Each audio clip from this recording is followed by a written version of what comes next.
Hey guys, welcome in. My name is Photo, and with the launch of last year just a few days away, I wanted to go over my thoughts on the closed beta. So last year is an asymmetrical 5v1 horror game that puts 5 survivors trying to escape up against one killer trying to murder them all. In this video, we'll be going over a quick rundown on the game and my thoughts on the game's potential. Starting with survivors, there are 4 available classes to choose from: Assault, Medic, Scout, and Technician. I'll be diving deeper into each class in future videos, but for now, I'm going to keep it simple.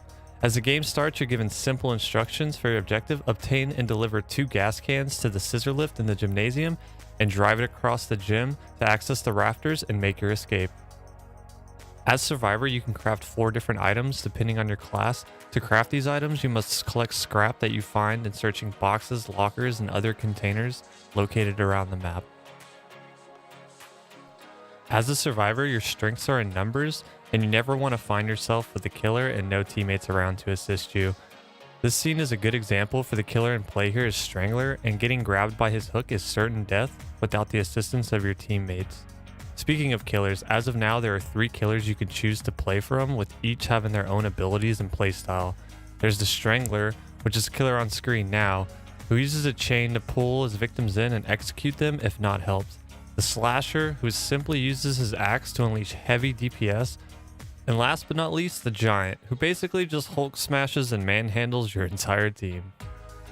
Each killer has the ability to unspawn, meaning when out of line of sight of survivors, the killer can go into a spectate-like ability and set traps and plan ahead. The killer also each get their own special trap areas in which you can execute any survivor who is foolish enough to walk into them. So if the killer does get a hold of you and kills you, rejoice, for you can respawn. When killed, you have a respawn timer and you get sent to one of 4 random closets on the map that only a teammate can get you out of. The killer role was a bit of a learning curve for me, and I found myself constantly getting punished if I tried to approach survivors without any plan or tactics. Although the killer seemed underpowered to me at first, I found myself getting more strategic and finding plenty of potential to steamroll and kill all 5 survivors. On the other hand, if survivors are playing together and making smart choices, you'll find yourself feeling overwhelmed. Though for a closed beta and it being an asymmetrical, I feel the balancing is in a good and hopeful spot for the full release. Once the lift is across the gym, you ascend to the rafters to the most pivotal point of the match, the opening of the exit gate.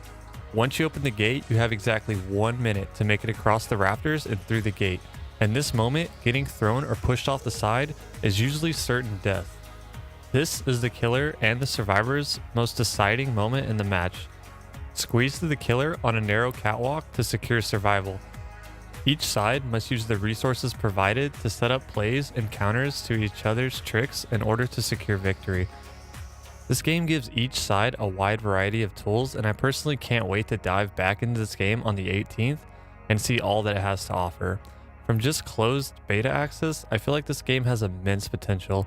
It's a beautiful game that runs smoothly with interesting mechanics for many playstyles. I hope this video was helpful, and for anyone interested in this game, I'll be streaming last year on Twitch when the game launches, live December 18th. The links will be down below for anyone interested. Later.